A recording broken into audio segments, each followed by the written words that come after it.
Hello everyone, Mr. Spike here. This month's story by H.P. Lovecraft was first published in the year 1928. It is being read as written. Certain terms used and attitudes held by characters in the tale may not be suitable for all listeners or sensibilities. Please listen at your own discretion.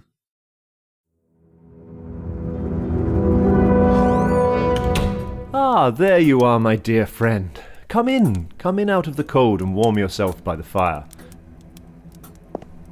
I was just perusing the volumes on the dusty old shelves of this library for something to read before retiring. Who do we have? Blackwood, James, Lovecraft, Poe. Quite the collection. Would you care to hear something? You would? Splendid. Now, let me see. Ah, here we are. I believe I have the very thing.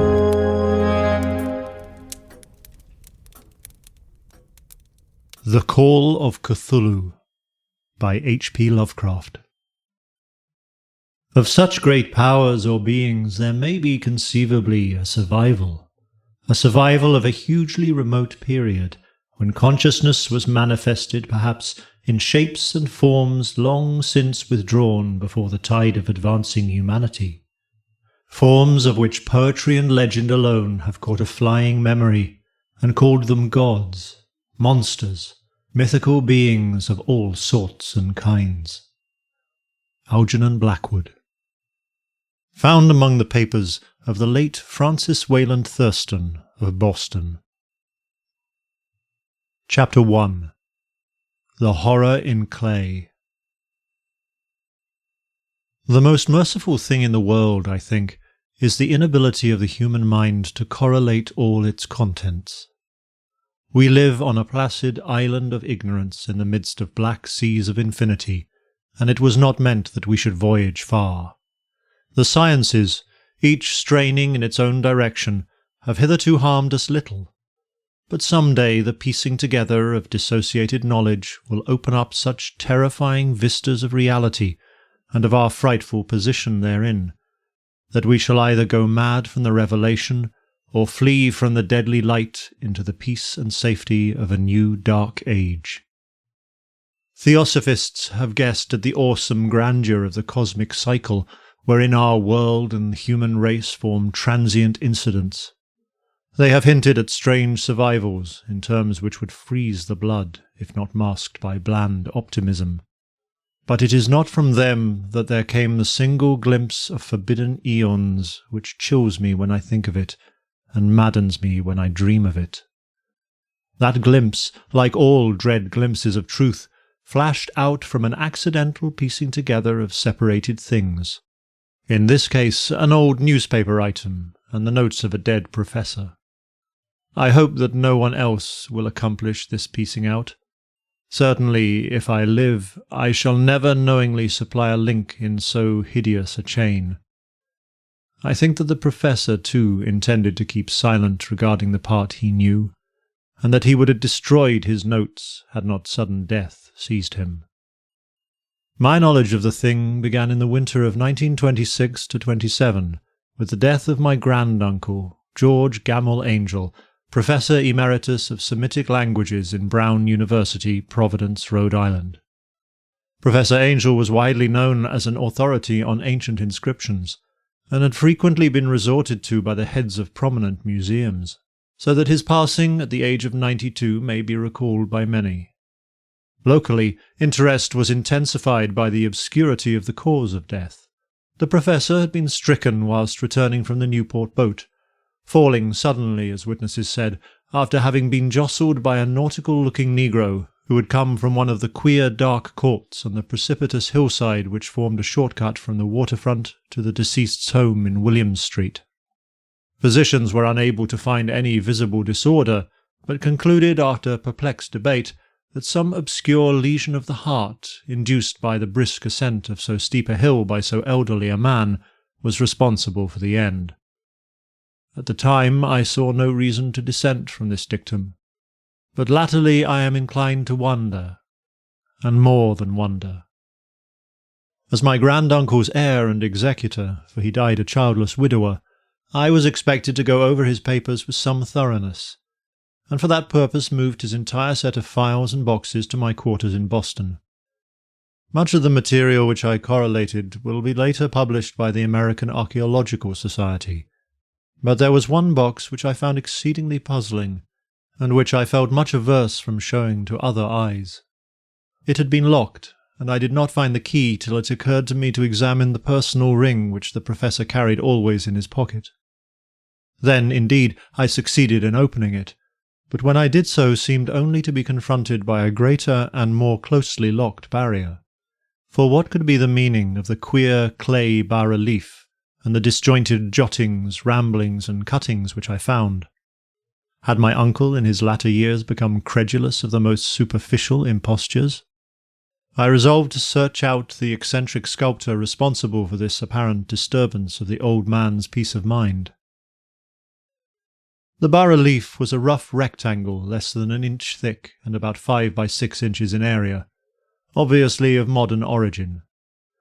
Its designs, however, were far from modern in atmosphere and suggestion, for although the vagaries of cubism and futurism are many and wild, they do not often reproduce that cryptic regularity which lurks in prehistoric writing. And writing of some kind the bulk of these designs seems certainly to be, though my memory, despite much familiarity with the papers and collections of my uncle, failed in any way to identify this particular species, or even hint at its remotest affiliations. Above these apparent hieroglyphs was a figure of evidently pictorial intent, though its impressionistic execution forbade a very clear idea of its nature. It seemed to be a sort of monster, or symbol representing a monster, of a form which only a diseased fancy could conceive. If I say that my somewhat extravagant imagination yielded simultaneous pictures of an octopus, a dragon, and a human caricature, I shall not be unfaithful to the spirit of the thing. A pulpy, tentacled head surmounted a grotesque and scaly body with rudimentary wings, but it was the general outline of the whole which made it most shockingly frightful. Behind the figure was a vague suggestion of a cyclopean architectural background. The writing accompanying this oddity was, aside from a stack of press cuttings, in Professor Angel's most recent hand, and made no pretence to literary style.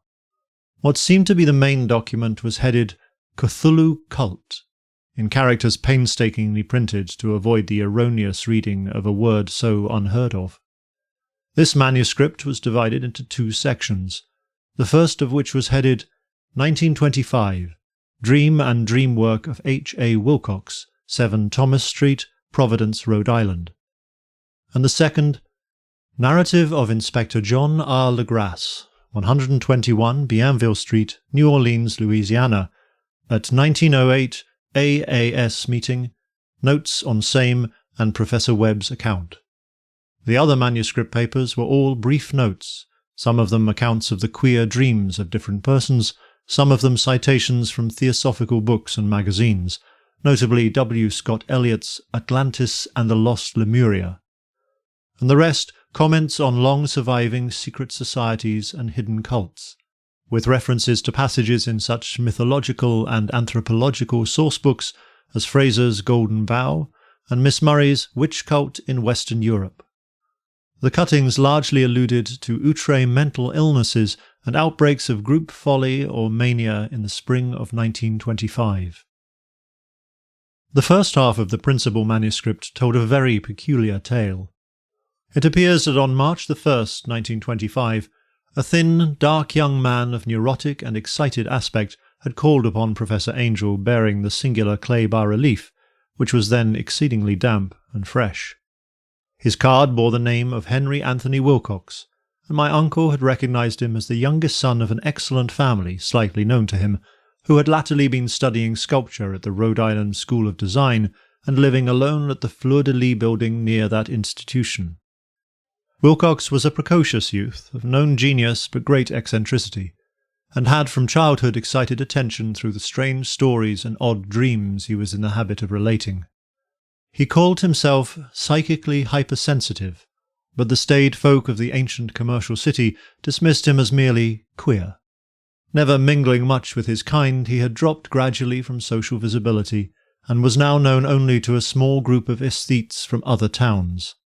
Even the Providence Art Club, anxious to preserve its conservatism, had found him quite hopeless.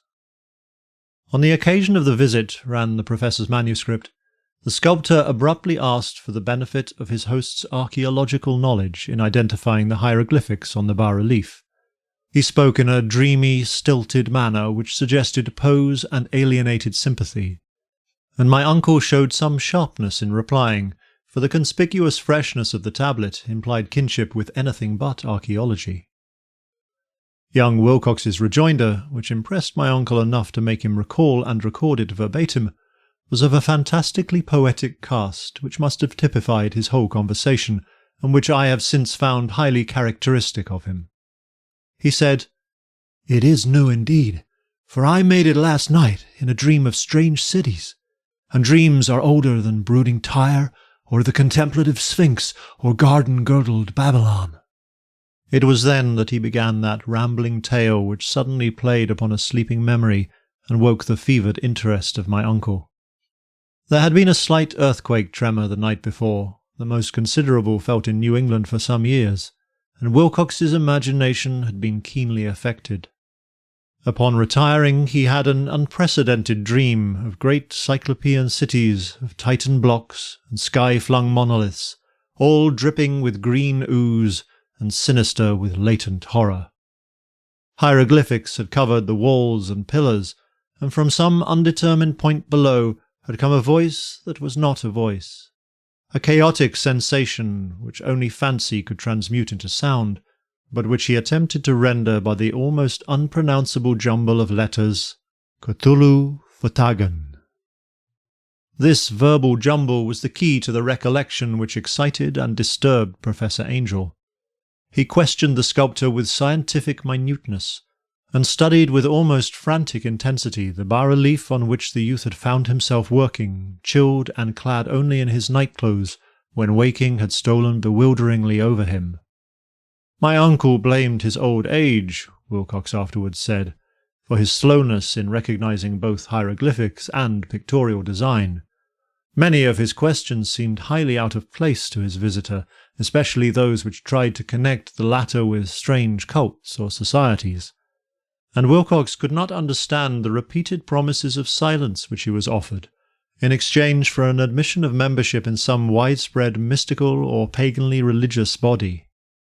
When Professor Angel became convinced that the sculptor was indeed ignorant of any cult or system of cryptic lore, he besieged his visitor with demands for future reports of dreams. This bore regular fruit, for after the first interview the manuscript records daily calls of the young man, during which he related startling fragments of nocturnal imagery whose burden was always some terrible cyclopean vista of dark and dripping stone, with a subterrene voice or intelligence shouting monotonously in enigmatical sense impacts, uninscribable save as gibberish. The two sounds most frequently repeated are those rendered by the letters Cthulhu and Rillier. On March 23rd, the manuscript continued, Wilcox failed to appear, and inquiries at his quarters revealed that he had been stricken with an obscure sort of fever and taken to the home of his family in Waterman Street. He had cried out in the night, arousing several other artists in the building, and had manifested since then only alternations of unconsciousness and delirium. My uncle at once telephoned the family, and from that time forward kept close watch of the case, calling often at the Thayer Street office of Dr. Toby, whom he learned to be in charge. The youth's febrile mind apparently was dwelling on strange things, and the doctor shuddered now and then as he spoke of them. They included not only a repetition of what he had formerly dreamed, but touched wildly on a gigantic thing miles high, which walked or lumbered about. He had no time fully described this object, but occasional frantic words, as repeated by Dr. Toby, convinced the professor that it must be identical with the nameless monstrosity he had sought to depict in his dream sculpture. Reference to this object, the doctor added, was invariably a prelude to the young man's subsidence into lethargy. His temperature, oddly enough, was not greatly above normal, but the whole condition was otherwise such as to suggest true fever rather than mental disorder. On April 2nd, at about 3 p.m, every trace of Wilcox's malady suddenly ceased. He sat upright in bed, astonished to find himself at home, and completely ignorant of what had happened in dream or reality since the night of March 22nd. Pronounced well by his physician, he returned to his quarters in 3 days, but to Professor Angel he was of no further assistance. All traces of strange dreaming had vanished with his recovery, and my uncle kept no record of his night thoughts after a week of pointless and irrelevant accounts of thoroughly usual visions. Here the first part of the manuscript ended, but references to certain of the scattered notes gave me much material for thought. So much, in fact, that only the ingrained skepticism then forming my philosophy can account for my continued distrust of the artist. The notes in question were those descriptive of the dreams of various persons covering the same period as that in which young Wilcox had had his strange visitations. My uncle, it seems, had quickly instituted a prodigiously far-flung body of inquiries amongst nearly all the friends whom he could question without impertinence, asking for nightly reports of their dreams and the dates of any notable visions for some time past. The reception of his request seems to have been varied, but he must at the very least have received more responses than any ordinary man could have handled without a secretary. This original correspondence was not preserved, but his notes formed a thorough and really significant digest. Average people in society and business, New England's traditional salt of the earth, gave an almost completely negative result, though scattered cases of uneasy but formless nocturnal impressions appear here and there, always between March 23rd and April 2nd, the period of young Wilcox's delirium. Scientific men were little more affected, though 4 cases of vague description suggest fugitive glimpses of strange landscapes, and in one case there is mentioned a dread of something abnormal. It was from the artists and poets that the pertinent answers came, and I know that panic would have broken loose had they been able to compare notes. As it was, lacking their original letters, I half suspected the compiler of having asked leading questions, or of having edited the correspondence in corroboration of what he had latently resolved to see. That is why I continued to feel that Wilcox, somehow cognizant of the old data which my uncle had possessed, had been imposing on the veteran scientist.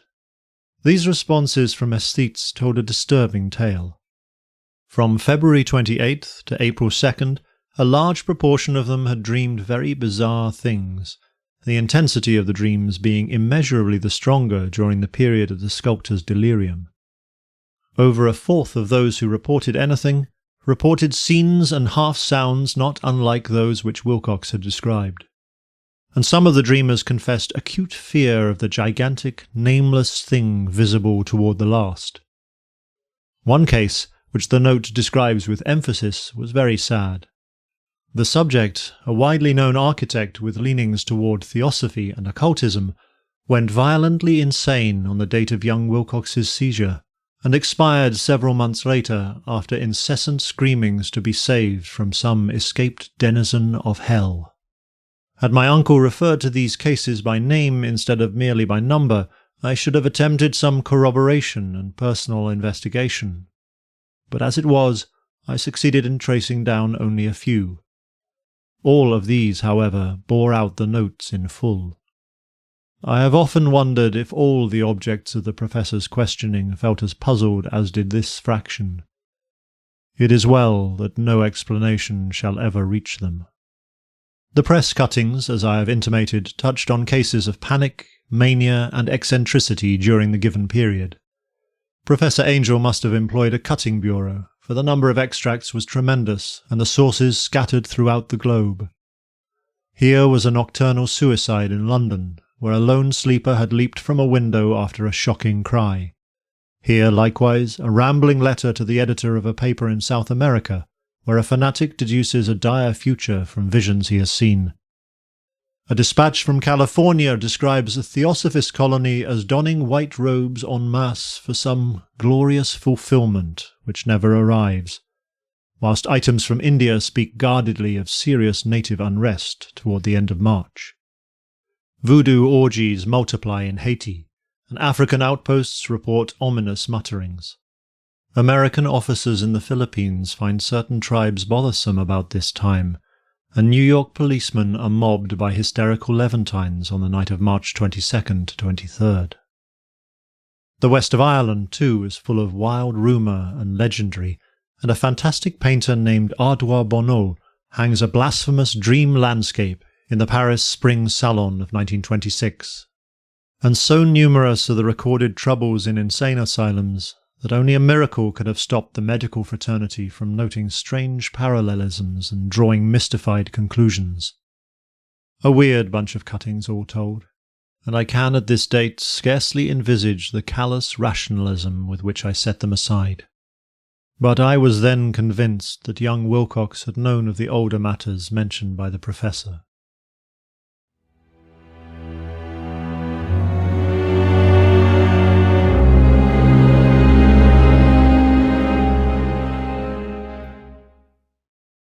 Chapter 2. The Tale of Inspector Legrasse. The older matters, which had made the sculptor's dream and bas-relief so significant to my uncle, formed the subject of the second half of his long manuscript.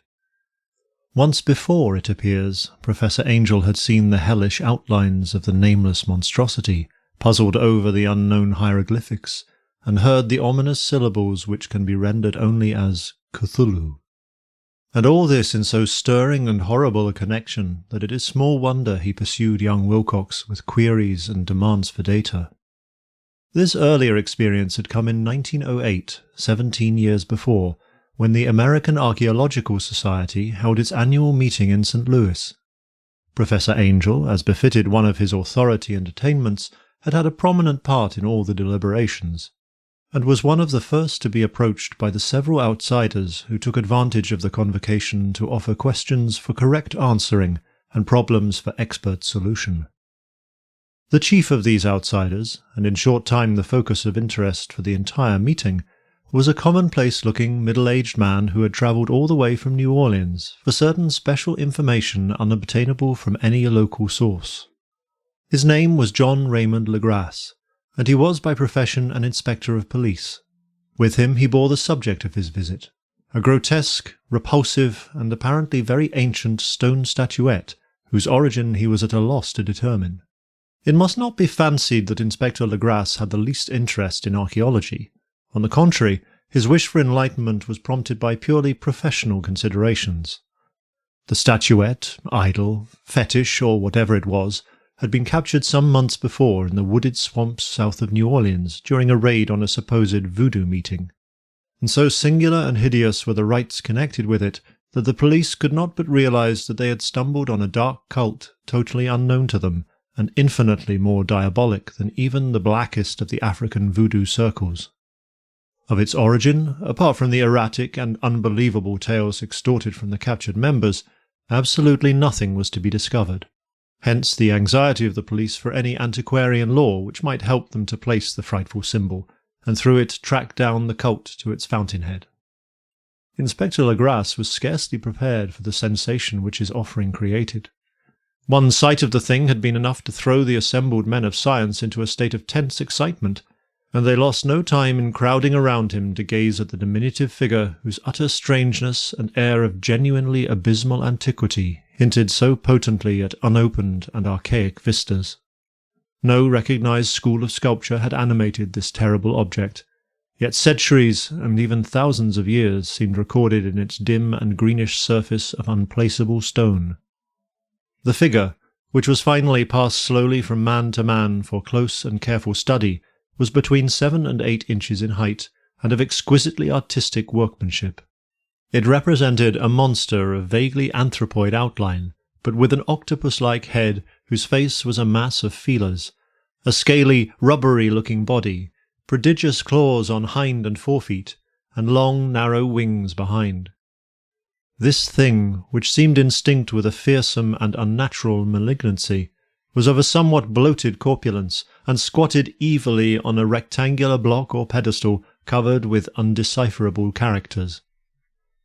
The tips of the wings touched the back edge of the block, the seat occupied the centre, whilst the long curved claws of the doubled-up, crouching hind legs gripped the front edge and extended a quarter of the way down toward the bottom of the pedestal.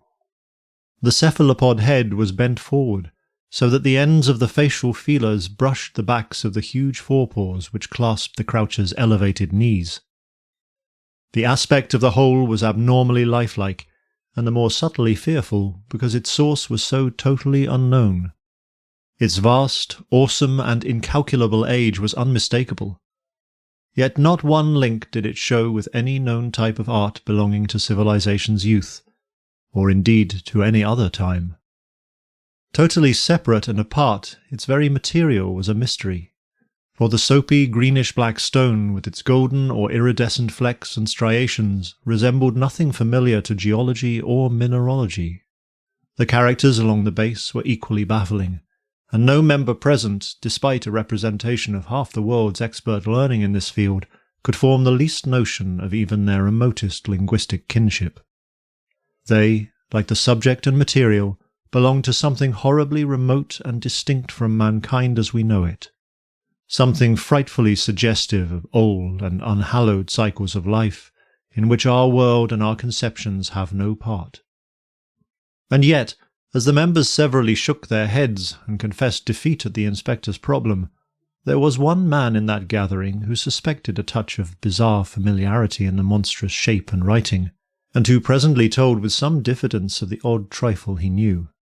This person was the late William Channing Webb, professor of anthropology in Princeton University and an explorer of no slight note.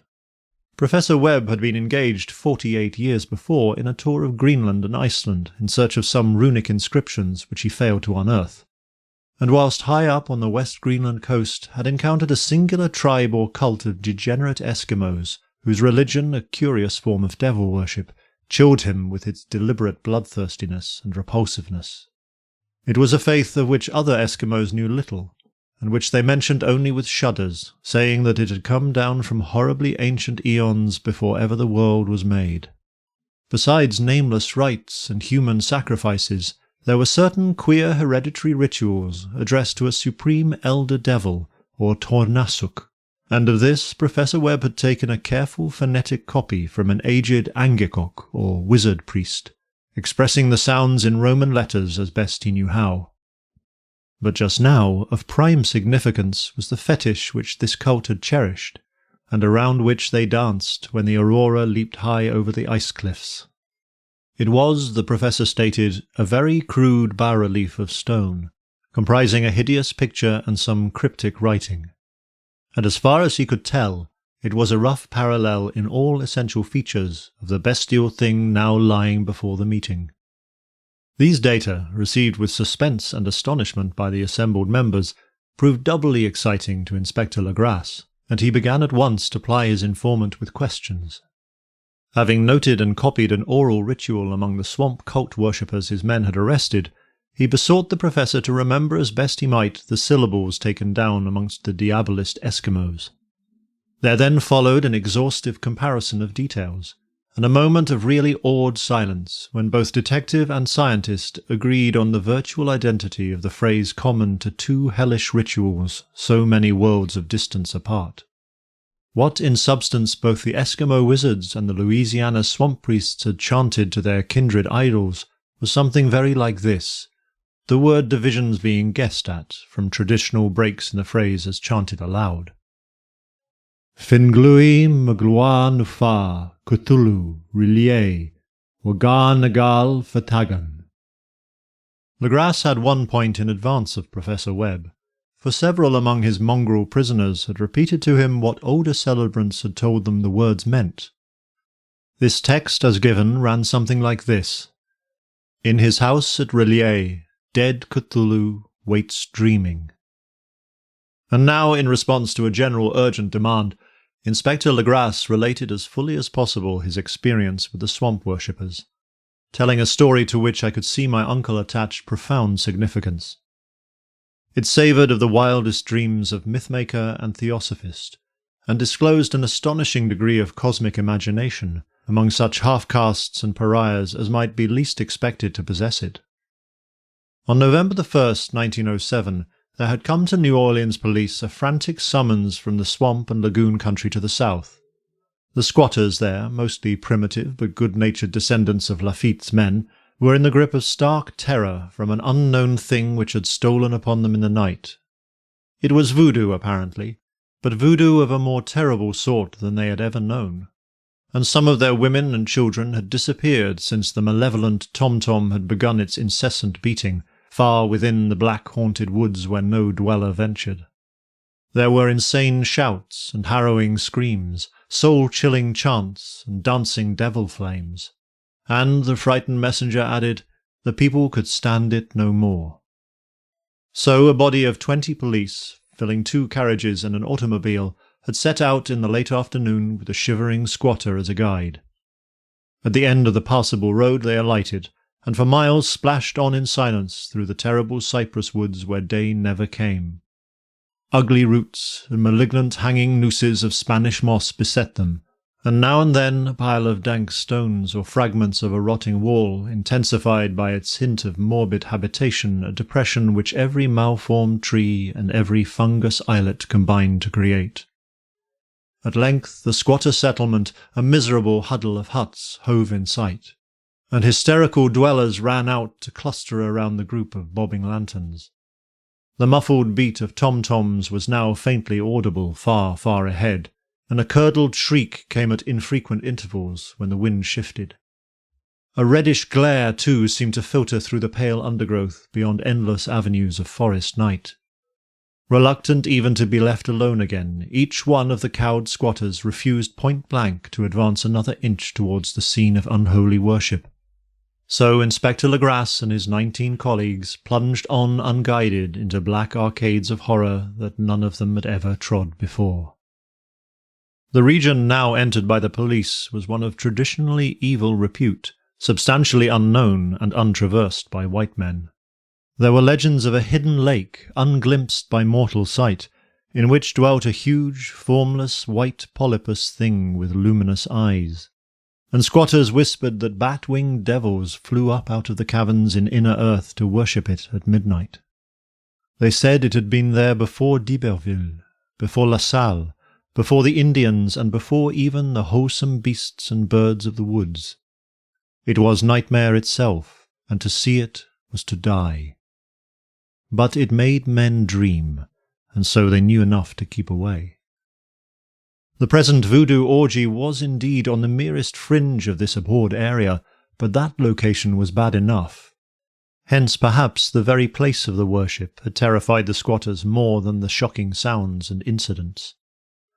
Only poetry or madness could do justice to the noises heard by Legrasse's men as they ploughed on through the black morass toward the red glare and the muffled tom-toms. There are vocal qualities peculiar to men, and vocal qualities peculiar to beasts, and it is terrible to hear the one when the source should yield the other. Animal fury and orgiastic license here whipped themselves to demoniac heights by howls and squawking ecstasies that tore and reverberated through those nighted woods like pestilential tempests from the gulfs of hell. Now and then the less organized ululations would cease, and from what seemed a well-drilled chorus of hoarse voices would rise in sing-song chant that hideous phrase or ritual. Benglui, Mgloa Nufa, Cthulhu, Rillier, Waganagal Fetagan.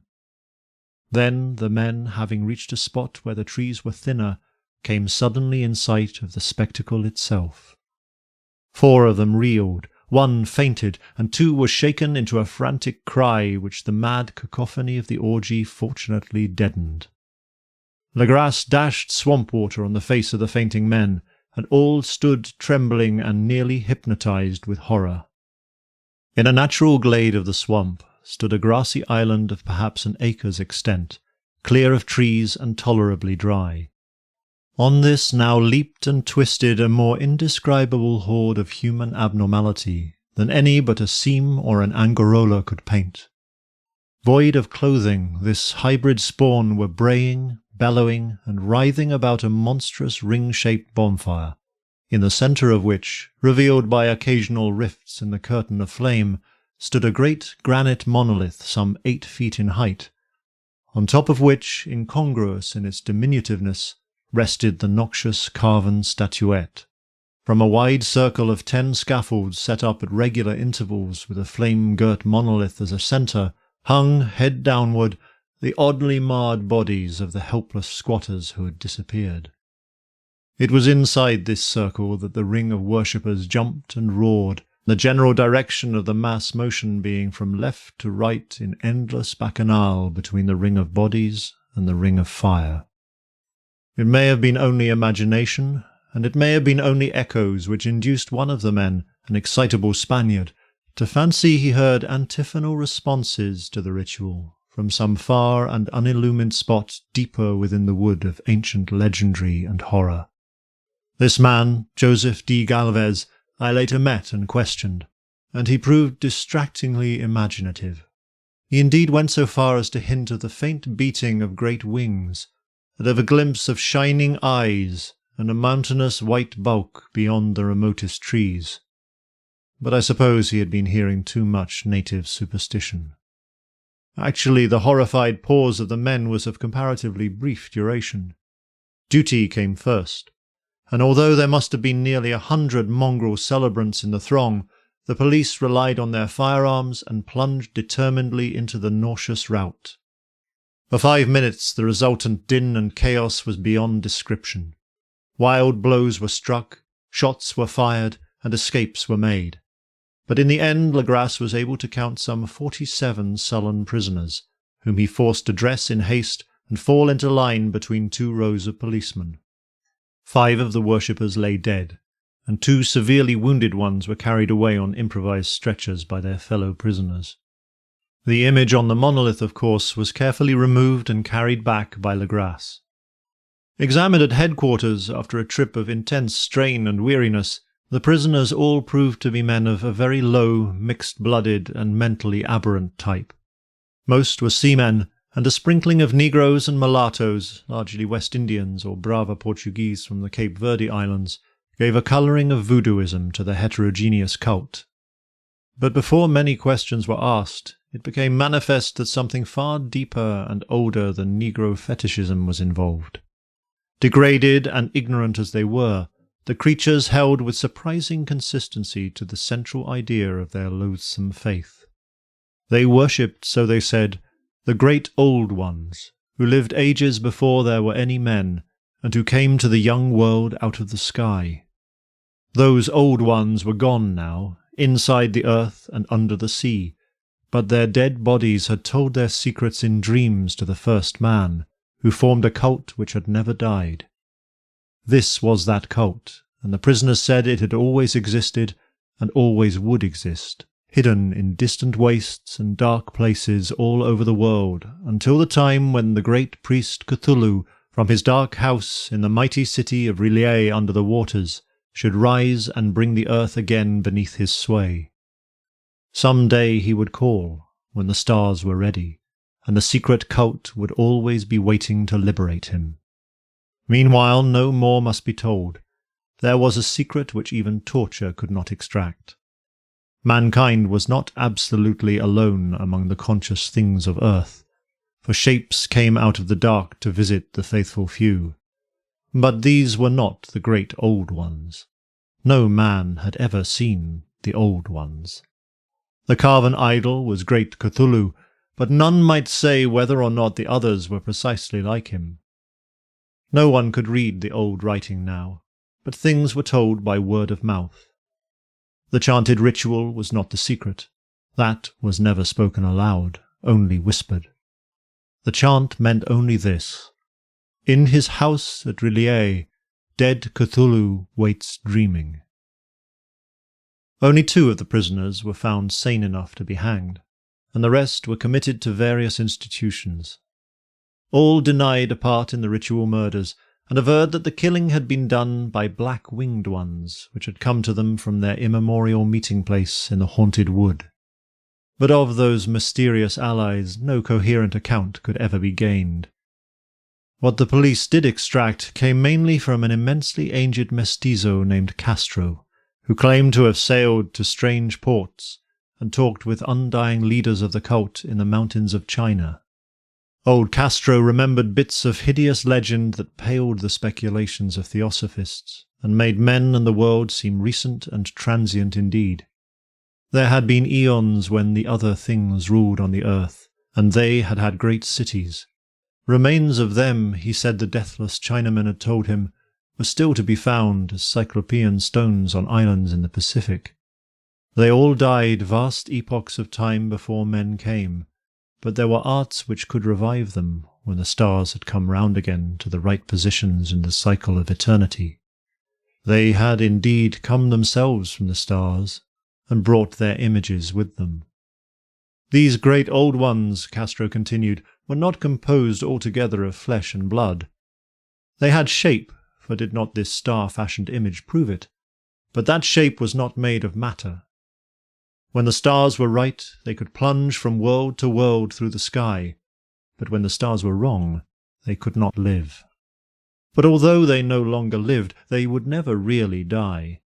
They all lay in stone houses in their great city of R'lyeh, preserved by the spells of mighty Cthulhu for a glorious resurrection when the stars and the earth might once more be ready for them.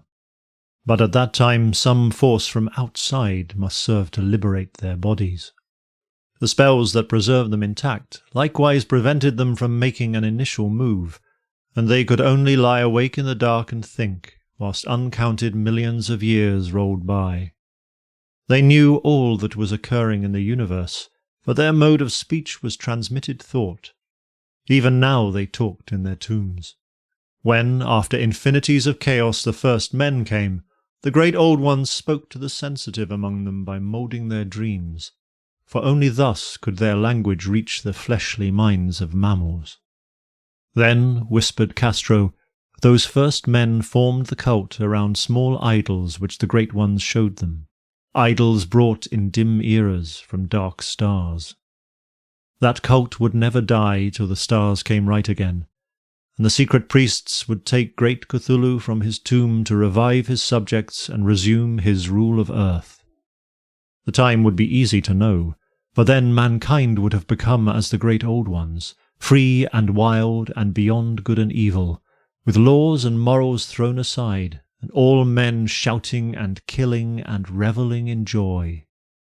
Then the liberated old ones would teach them new ways to shout and kill and revel and enjoy themselves, and all the earth would flame with a holocaust of ecstasy and freedom.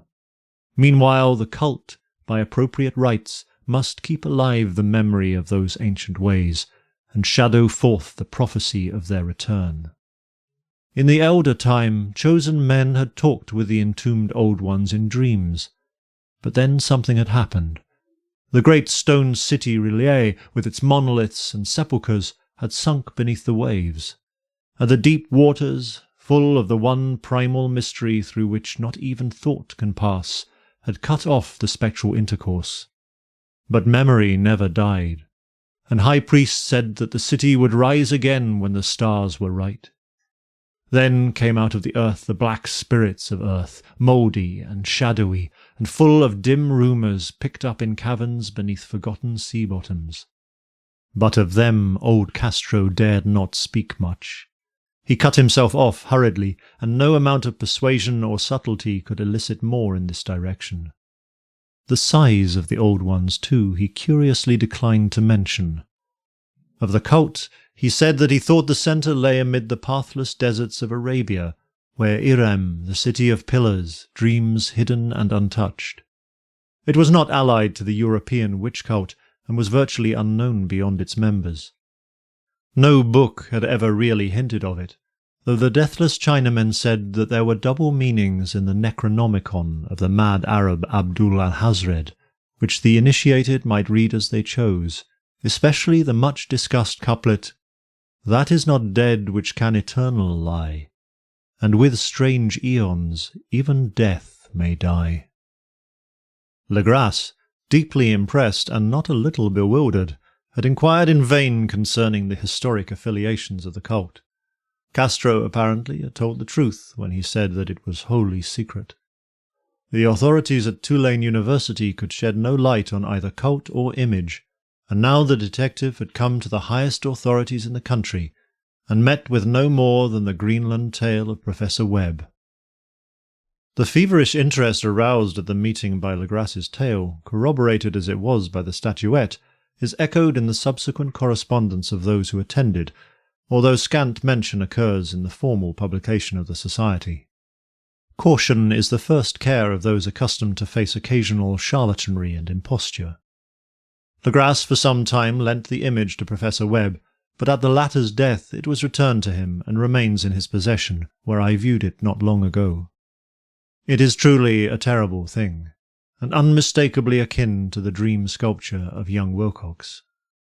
That my uncle was excited by the tale of the sculpture I did not wonder, for what thoughts must arise upon hearing, after a knowledge of what Legras had learned of the cult, of a sensitive young man who had dreamed not only the figure and exact hieroglyphics of the swamp-found image and the Greenland devil tablet, but had come in his dreams upon at least 3 of the precise words of the formula uttered alike by Eskimo Diabolists and mongrel Louisianans.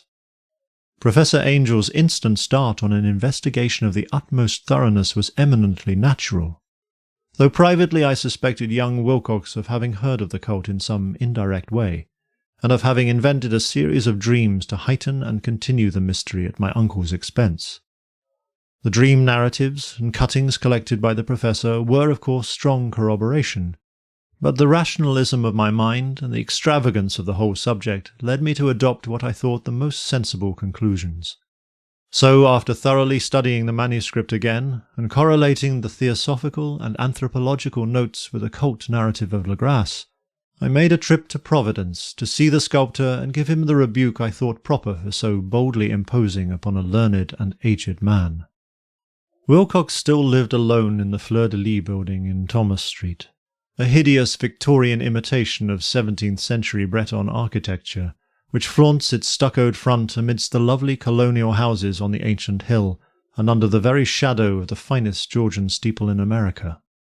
I found him at work in his rooms, and at once conceded from the specimens scattered about that his genius is indeed profound and authentic. He will, I believe, be heard from sometime as one of the great decadents, for he has crystallized in clay and will one day mirror in marble those nightmares and fantasies which Arthur Machen evokes in prose, and Clark Ashton Smith makes visible in verse and in painting. Dark, frail, and somewhat unkempt in aspect, he turned languidly at my knock and asked me my business without rising. When I told him who I was, he displayed some interest, for my uncle had excited his curiosity in probing his strange dreams, yet had never explained the reason for the study. I did not enlarge his knowledge in this regard, but sought with some subtlety to draw him out. In a short time I became convinced of his absolute sincerity, for he spoke of the dreams in a manner none could mistake. They and their subconscious residuum had influenced his art profoundly, and he showed me a morbid statue whose contours almost made me shake with the potency of its black suggestion. He could not recall having seen the original of this thing except in his own dream bas-relief, but the outlines had formed themselves insensibly under his hands. It was, no doubt, the giant shape he had raved of in delirium. That he really knew nothing of the hidden cult, save from what my uncle's relentless catechism had let fall, he soon made clear. And again I strove to think of some way in which he could possibly have received the weird impressions. He talked of his dreams in a strangely poetic fashion, making me see with terrible vividness the damp cyclopean city of slimy green stone, whose geometry, he oddly said, was all wrong, and hear with frightened expectancy the ceaseless, half-mental calling from the underground, Cthulhu Fatagan, Cthulhu Fatagan. These words had formed part of that dread ritual which told of dead Cthulhu's dream vigil in his stone vault at Rilliers, and I felt deeply moved despite my rational beliefs. Wilcox, I was sure, had heard of the cult in some casual way, and had soon forgotten it amidst the mass of his equally weird reading and imagining. Later, by virtue of its sheer impressiveness, It had found subconscious expression in dreams, in the bas-relief, and in the terrible statue I now beheld, so that his imposture upon my uncle had been a very innocent one. The youth was of a type at once slightly affected and slightly ill-mannered, which I could never like, but I was willing enough now to admit both his genius and his honesty. I took leave of him amicably, and wish him all the success his talent promises. The matter of the cult still remained to fascinate me, and at times I had visions of personal fame from researches into its origin and connections. I visited New Orleans, talked with Legras and others of that old-time raiding party, saw the frightful image, and even questioned such of the mongrel prisoners as still survived. Old Castro, unfortunately, had been dead for some years. What I now heard so graphically at first hand, though it was really no more than a detailed confirmation of what my uncle had written, excited me afresh, for I felt sure that I was on the track of a very real, very secret, and very ancient religion, whose discovery would make me an anthropologist of note. My attitude was still one of absolute materialism, as I wish it still were, and I discounted with almost inexplicable perversity the coincidence of the dream notes and odd cuttings collected by Professor Angel. One thing which I began to suspect, and which I now fear I know, is that my uncle's death was far from natural. He fell on a narrow hill street leading up from an ancient waterfront swarming with foreign mongrels after a careless push from a Negro sailor. I did not forget the mixed blood and marine pursuits of the cult members in Louisiana, and would not be surprised to learn of secret methods and poison needles as ruthless and as anciently known as the cryptic rites and beliefs. Legras and his men, it is true, have been let alone, but in Norway a certain seaman who saw things is dead. Might not the deeper inquiries of my uncle after encountering the sculptor's data have come to sinister ears? I think Professor Angel died because he knew too much, or because he was likely to learn too much. Whether I shall go as he did remains to be seen, for I have learned much now.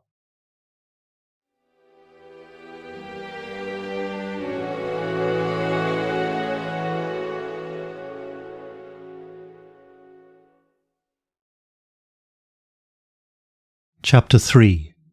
The Madness from the Sea. If heaven ever wishes to grant me a boon, it will be a total effacing of the results of a mere chance which fixed my eye on a certain stray piece of shelf paper. It was nothing on which I would naturally have stumbled in the course of my daily round, for it was an old number of an Australian journal, Sydney Bulletin, for April 18th, 1925. It had escaped even the cutting bureau, which had at the time of its issuance been avidly collecting material for my uncle's research. I had largely given over my inquiries into what Professor Angel called the Cthulhu cult, and was visiting a learned friend of Paterson, New Jersey, the curator of a local museum and a mineralogist of note. Examining one day the reserve specimens roughly set on the storage shelves in a rear room of the museum, my eye was caught by an odd picture in one of the old papers spread beneath the stones. It was the Sydney Bulletin I have mentioned, for my friend has wide affiliations in all conceivable foreign parts, and the picture was a half-tone cut of a hideous stone image almost identical with that which Legras had found in the swamp. Eagerly clearing the sheet of its precious contents, I scanned the item in detail, and was disappointed to find it of only moderate length. What it suggested, however, was of portentous significance to my flagging quest, and I carefully tore it out for immediate action. It read as follows: Mystery derelict found at sea. Vigilant arrives with helpless armed New Zealand yacht in tow. One survivor and dead man found aboard. Tale of desperate battle and deaths at sea. Rescued seaman refuses particulars of strange experience. Odd idol found in his possession. Inquiry to follow. The Morrison Company's freighter Vigilant, bound for Valparaiso, arrived this morning at its wharf in Darling Harbour, having in tow the battled and disabled but heavily armed steam yacht Alert of Dunedin, New Zealand, which was sighted on April 12th in south latitude 34 degrees 21 minutes, west longitude 152 degrees 17 minutes, with one living and one dead man aboard. The Vigilant left Valparaiso March 25th, and on April 2nd was driven considerably south of her course by exceptionally heavy storms and monster waves. On April 12th the derelict was sighted, and though apparently deserted, was found upon boarding to contain one survivor in a half-delirious condition, and one man who had evidently been dead for more than a week. The living man was clutching a horrible stone idol of unknown origin about a foot in height, regarding whose nature authorities at Sydney University, the Royal Society, and the museum in College Street all profess complete bafflement, and which the survivor says he found in the cabin of the yacht, in a small carved shrine of common pattern. This man, after recovering his senses, told an exceedingly strange story of piracy and slaughter. He is Gustav Johansen, a Norwegian of some intelligence, and had been second mate of the two-masted schooner Emma of Auckland, which sailed for Callao February the 20th, with a complement of 11 men. The Emma, he says, was delayed and thrown widely south of her course by the great storm of March 1st, and on March 22nd, in south latitude 49 degrees 51 minutes, west longitude 128 degrees 34 minutes, encountered the Alert, manned by a queer and evil-looking crew of Kanakas and half-castes. Being ordered peremptorily to turn back, Captain Collins refused, whereupon the strange crew began to fire savagely and without warning upon the schooner, with a peculiarly heavy battery of brass cannon forming part of the yacht's equipment. The Emma's men showed fight, says the survivor, and though the schooner began to sink from shots beneath the waterline, they managed to heave alongside their enemy and board her, grappling with the strange crew on the yacht's deck, and being forced to kill them all, the number being slightly superior, because of their particularly abhorrent and desperate, though rather clumsy mode of fighting. 3 of the Emma's men, including Captain Collins and First Mate Green, were killed, and the remaining 8 under Second Mate Johansen proceeded to navigate the captured yacht, going ahead in their original direction to see if any reason for their ordering back had existed. The next day, it appears, they raised and landed on a small island, although none is known to exist in that part of the ocean, and 6 of the men somehow died ashore, though Johansen is queerly reticent about this part of his story, and speaks only of their falling into a rock chasm. Later, it seems, he and one companion boarded the yacht and tried to manage her, but were beaten about by the storm of April 2nd. From that time till his rescue on the 12th, the man remembers little, and he does not even recall when William Bryden, his companion, died. Bryden's death reveals no apparent cause, and was probably due to excitement or exposure. Cable advices from Dunedin report that the Alert was well known there as an island trader, and bore an evil reputation along the waterfront. It was owned by a curious group of half-castes, whose frequent meetings and night trips to the woods attracted no little curiosity, and it has set sail in great haste just after the storm and earth tremors of March 1st. Our Auckland correspondent gives the Emma and her crew an excellent reputation, and Johansen is described as a sober and worthy man. The Admiralty will institute an inquiry on the whole matter beginning tomorrow, at which every effort will be made to induce Johansen to speak more freely than he has done hitherto. This was all, together with the picture of the hellish image. But what a train of ideas it started in my mind. Here were new treasuries of data on the Cthulhu cult, and evidence that it had strange interests at sea as well as on land. What motive prompted the hybrid crew to order back the Emma as they sailed about with their hideous idol? What was the unknown island on which 6 of the Emma's crew had died, and about which the mate Johansen was so secretive? What had the Vice-Admiralty's investigation brought out, and what was known of the noxious cult in Dunedin? And most marvellous of all, what deep and more than natural linkage of dates was this, which gave a malign and now undeniable significance to the various turns of events so carefully noted by my uncle? March the 1st, our February 28th, according to the international dateline, the earthquake and storm had come. From Dunedin the Alert and her noisome crew had darted eagerly forth as if imperiously summoned, and on the other side of the earth poets and artists had begun to dream of a strange, dank, cyclopean city, whilst a young sculptor had moulded in his sleep the form of the dreaded Cthulhu. March 23rd, the crew of the Emma landed on an unknown island and left 6 men dead. And on that date the dreams of sensitive men assumed a heightened vividness and darkened with dread of a giant monster's malign pursuit, whilst an architect had gone mad and a sculptor had lapsed suddenly into delirium. And what of this storm of April 2nd, the date on which all dreams of the dank city ceased, and Wilcox emerged unharmed from the bondage of strange fever? What of all this, and of those hints of old Castro about the sunken, star-born old ones and their coming reign, their faithful cult, and their mastery of dreams? Was I tottering on the brink of cosmic horrors beyond man's power to bear? If so, they must be horrors of the mind alone, for in some way the 2nd of April had put a stop to whatever monstrous menace had begun its siege of mankind's soul. That evening, after a day of hurried cabling and arranging, I bade my host adieu and took a train for San Francisco. In less than a month I was in Dunedin, where, however, I found that little was known of the strange cult members who had lingered in the old sea taverns. Waterfront scum was far too common for special mention, though there was vague talk about one inland trip these mongrels had made, during which faint drumming and red flame were noted on the distant hills. In Auckland, I learned that Johansen had returned with yellow hair turned white after a perfunctory and inconclusive questioning at Sydney, and had thereafter sold his cottage in West Street and sailed with his wife to his old home in Oslo. Of his stirring experience he would tell his friends no more than he had told the Admiralty officials, and all they could do was give me his Oslo address.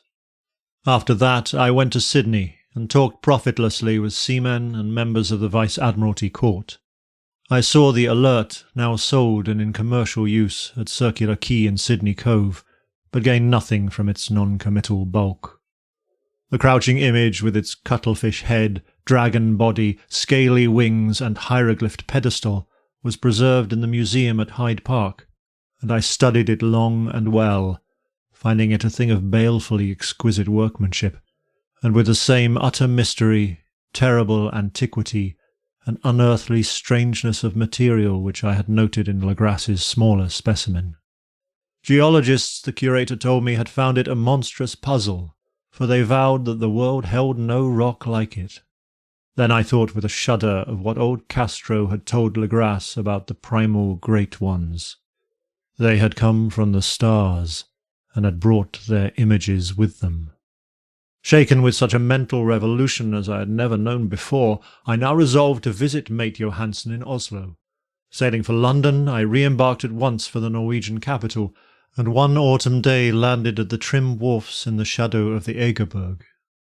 Johansen's address, I discovered, lay in the old town of King Harald Hardrada, which kept alive the name of Oslo during all the centuries that the greater city masqueraded as Christiania. I made the brief trip by taxicab, and knocked with palpitant heart at the door of a neat and ancient building with plastered front. A sad-faced woman in black answered my summons, and I was stung with disappointment when she told me in halting English that Gustav Johansen was no more. He had not long survived his return, said his wife, for the doings at sea in 1925 had broken him. He had told her no more than he had told the public, but had left a long manuscript of technical matters, as he said, written in English, evidently in order to safeguard her from the peril of casual perusal. During a walk through a narrow lane near the Gothenburg dock, a bundle of papers falling from an attic window had knocked him down. 2 Lascar sailors at once helped him to his feet, but before the ambulance could reach him he was dead. Physicians found no adequate cause for the end, and laid it to heart trouble and a weakened constitution. I now felt gnawing at my vitals that dark terror which will never leave me till I too am at rest, accidentally or otherwise. Persuading the widow that my connection with her husband's technical matters was sufficient to entitle me to his manuscript, I bore the document away and began to read it on the London boat. It was a simple, rambling thing, a naive sailor's effort at a post facto diary, and strove to recall day by day that last awful voyage. I cannot attempt to translate it verbatim in all its cloudiness and redundance, but I will tell its gist enough to show why the sound of the water against the vessel's sides became so unendurable to me that I stopped my ears with cotton. Johansen, thank God, did not know quite all, even though he saw the city and the thing, but I shall never sleep calmly again when I think of the horrors that lurk ceaselessly behind life in time and in space, and of those unhallowed blasphemies from elder stars which dream beneath the sea, known and favoured by a nightmare cult ready and eager to loose them on the world whenever another earthquake shall heave their monstrous stone city again to the sun and air. Johansen's voyage had begun just as he told it to the Vice-Admiralty. The Emma in ballast had cleared Auckland on February 20th, and had felt the full force of that earthquake-born tempest which must have heaved up from the sea bottom the horrors that filled men's dreams. Once more under control, the ship was making good progress when held up by the Alert on March 22nd, and I could feel the mate's regret as he wrote of her bombardment and sinking.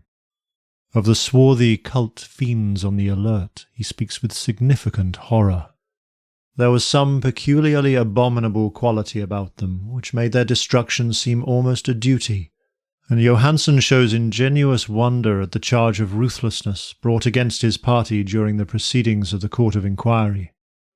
Then, driven ahead by curiosity in their captured yacht under Johansen's command, the men sight a great stone pillar sticking out of the sea, and in south latitude 47 degrees 9 minutes, west longitude 126 degrees 43 minutes, come upon a coastline of mingled mud, ooze, and weedy cyclopean masonry, which can be nothing less than the tangible substance of Earth's supreme terror, the nightmare corpse city of R'lyeh, that was built in measureless eons behind history by the vast, loathsome shapes that seeped down from the dark stars. There lay great Cthulhu and his hordes, hidden in green slimy vaults, and sending out at last, after cycles incalculable, the thoughts that spread fear to the dreams of the sensitive, and called imperiously to the faithful to come on a pilgrimage of liberation and restoration. All this Johansen did not suspect, but God knows he saw soon enough. I suppose that only a single mountain-top, the hideous monolith-crowned citadel whereon great Cthulhu was buried, actually emerged from the waters. When I think of the extent of all that may be brooding down there, I almost wish to kill myself forthwith. Johansen and his men were awed by the cosmic majesty of this dripping Babylon of elder demons, and must have guessed without guidance that it was nothing of this or of any sane planet. Or at the unbelievable size of the greenish stone blocks, at the dizzying height of the great carven monolith, and at the stupefying identity of the colossal statues and bas-reliefs with the queer image found in the shrine on the Alert, is poignantly visible in every line of the mate's frightened description. Without knowing what futurism is like, Johansen achieved something very close to it when he spoke of the city. For instead of describing any definite structure or building, he dwells only on the broad impressions of vast angles and stone surfaces too great to belong to anything right or proper for this earth, and impious with horrible images and hieroglyphs. I mention his talk about angles because it suggests something Wilcox had told me of his awful dreams. He had said that the geometry of the dream place he saw was abnormal, non-Euclidean, and loathsomely redolent of spheres and dimensions apart from ours. Now an unlettered seaman felt the same thing whilst gazing at the terrible reality. Johansen and his men landed at the sloping mud bank on this monstrous acropolis, and clambered slipperily up over Titan oozy blocks which could have been no mortal staircase. The very sun of heaven seemed distorted when viewed through the polarizing miasma welling out of this sea-soaked perversion, and twisted menace and suspense lurked leeringly in those crazily elusive angles of carven rock where a second glance showed concavity after the first showed convexity. Something very like fright had come over all the explorers before anything more definite than rock and ooze and weed was seen. Each would have fled had he not feared the scorn of the others, and it was only half-heartedly that they searched, vainly as it proved, for some portable souvenir to bear away. It was Rodriguez the Portuguese who climbed up to the foot of the monolith and shouted of what he had found. The rest followed him, and looked curiously at the immense carved door with the now familiar squid dragon bas-relief. It was, Johansen said, like a great barn door, and they all felt that it was a door because of the ornate lintel, threshold, and jambs around it, though they could not decide whether it lay flat like a trapdoor or slantwise like an outside cellar door. As Wilcox would have said, the geometry of the place was all wrong. One could not be sure that the sea and the ground were horizontal, hence the relative position of everything else seemed phantasmally variable. Bryden pushed at the stone in several places without result. Then Donovan felt over it delicately around the edge, pressing each point separately as he went. He climbed interminably along the grotesque stone moulding. That is, one would call it climbing if the thing was not after all horizontal, and the men wondered how any door in the universe could be so vast. Then, very softly and slowly, the acre-great panel began to give inward at the top, and they saw that it was balanced.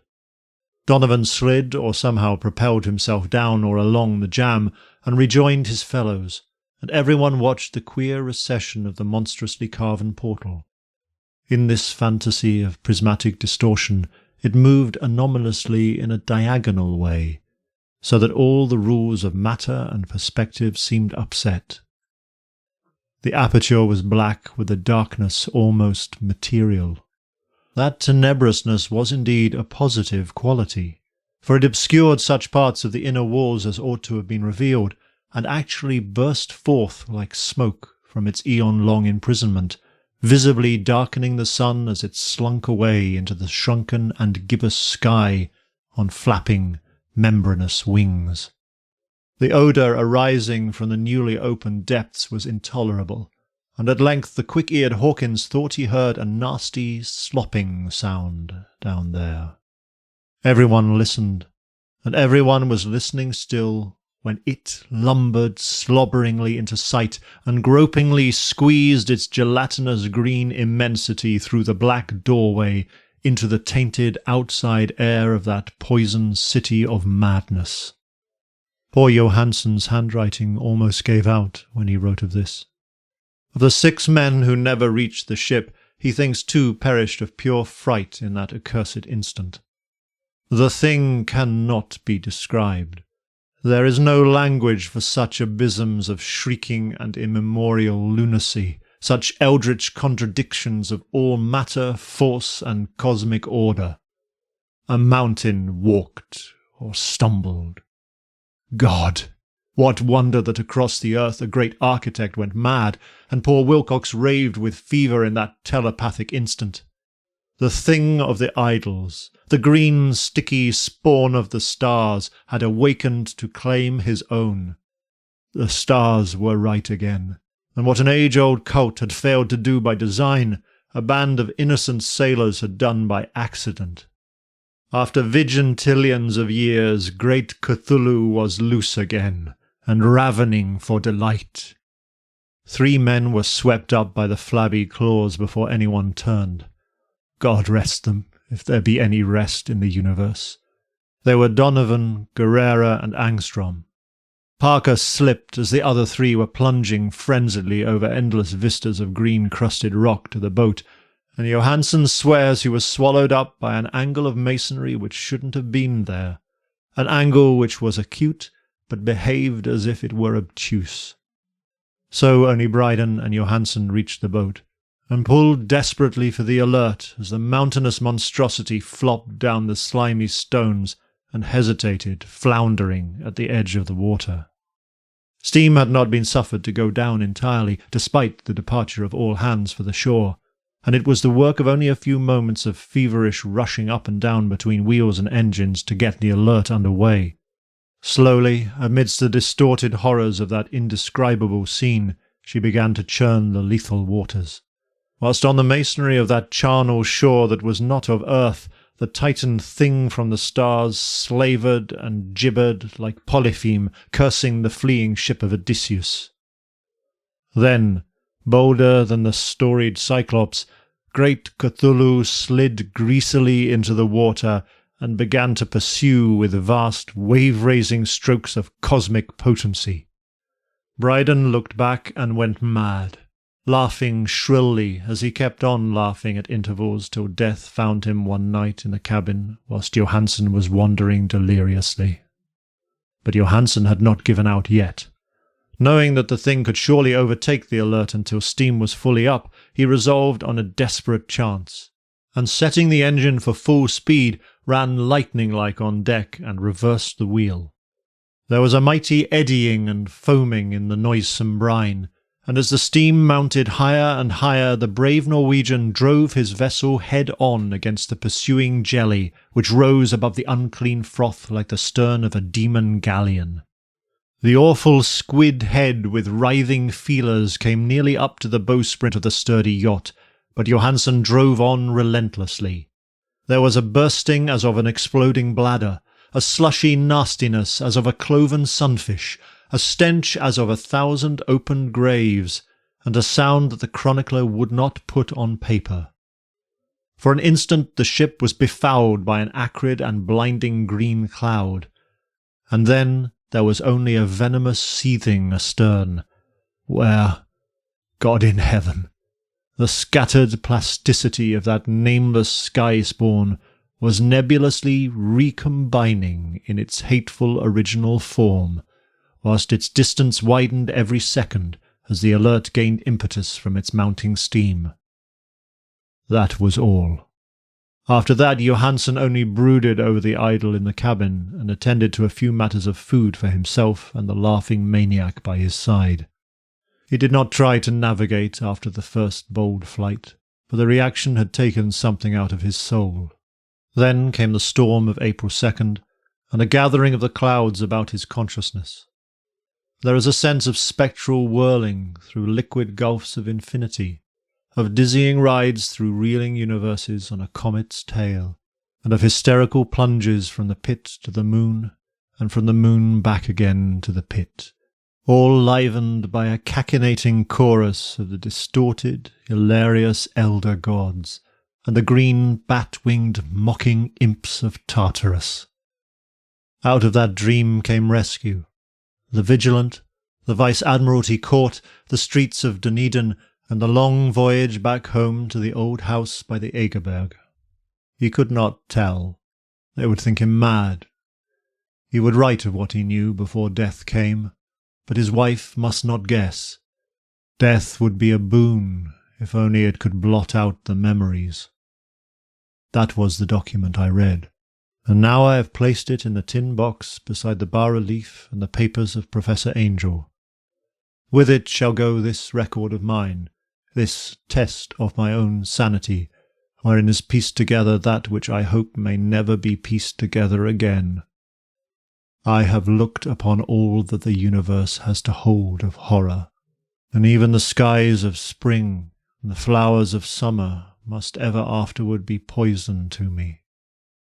But I do not think my life will be long. As my uncle went, as poor Johansen went, so I shall go.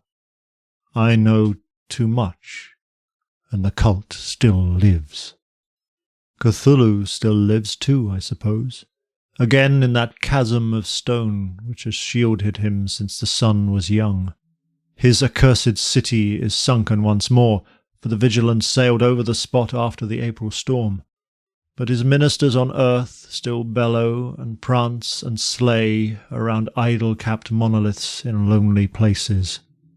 He must have been trapped by the sinking whilst within his black abyss, or else the world would by now be screaming with fright and frenzy. Who knows the end? What has risen may sink, and what has sunk may rise. Loathsomeness waits and dreams in the deep, and decay spreads over the tottering cities of men. A time will come, but I must not and cannot think. Let me pray that if I do not survive this manuscript, my executors may put caution before audacity, and see that it meets no other eye.